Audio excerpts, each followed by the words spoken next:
கிறிஸ்தியேசுக்குள்ளான உங்கள் அனைவருக்கும் சமாதானம் உண்டாவதாக. இன்றைய தியானத்திற்காக எடுத்துக்கொள்ளப்பட்ட வேத வசனம் யோவான் 3:17. உலகத்தை ஆக்கினைக்குள்ளாக தீர்க்கும்படி தேவன் தம்முடைய குமாரனை உலகத்தில் அனுப்பாமல் அவராலே உலகம் ரட்சிக்கப்படுவதற்காகவே அவரை அனுப்பினார். அல்லேலூயா.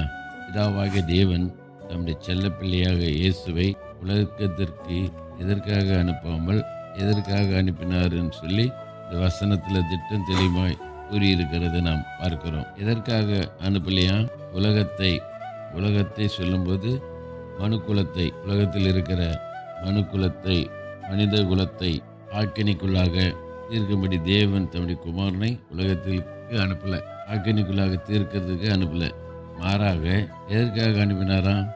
அவராலே உலகம் ரட்சிக்கப்படுவதற்காக அவரை அனுப்பினார். அவர் எதற்காக அனுப்பினாராம்? உலகம் அவராலே ரட்சிக்கப்பட வேண்டும் சொல்லி. ஆகவே 30வது வயதில் திருமுழுக்கு எடுத்தார். 3 வருடம் கிராமங்கள் தோறும் பட்டணங்கள் தோறும் சுற்றி திரிந்து அவர் நற்செய்தி அறிவித்து விஞ்ஞானிகளை குணமாக்கி வியாதியஸ்தர்களை சுஸ்தமாக்கி தேவையோடு இருந்த மக்களுக்கு தேவைகளை சந்தித்த கர்த்தர்.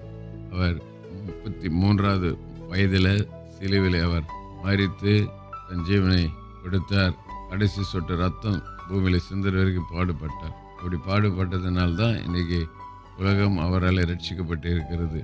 இயேசு கிறிஸ்துவனுடைய ரத்தம் சகல பாவங்களை நீக்கி நம்மை சுத்திகரிக்கும் சொன்னது போல ரத்தத்தினால் இன்னைக்கு அநேக பாவிகள், அநேக துரோகிகள், அநேக மாறுபாடானவர்கள் எல்லாம் மாசற்ற பரிசுத்தமான இயேசு கிறிஸ்து ரத்தத்தினாலே கழுவப்பட்டு பரிசுத்தமாக்கப்பட்டு இன்றைக்கு உலகத்திலே வாழ்கிறதை பார்க்கிறோம். ஆகதான் அவர் குமாரனை அனுப்பின நோக்கம் உலகம் அவரால் ரட்சிக்கப்படணும். ஆகதான் யோவான் ஸ்நானகரும் சொல்றாரு, ஆண்டை நடந்து வரும்போது பார்த்து சொல்றாரு, இதோ உலகத்தின் பாவத்தை சுமந்து தீர்க்கிற தேவாட்டுக்குட்டின்னு சொல்லி. ஆகவே உலகத்தின் பாவத்தை சுமந்து தீர்க்கிற தேவாட்டுக்குட்டியாய் வந்தார். அவருக்கு இயேசு என்று பெயரிடுவாயாக, ஏனெனில் அவர் தமது ஜனங்களின் பாவங்களை நீக்கி ரட்சிக்கிறவர், ரட்சகர். ஆகவே உலகத்தை ரட்சிப்பதற்காக அனுப்பினார்.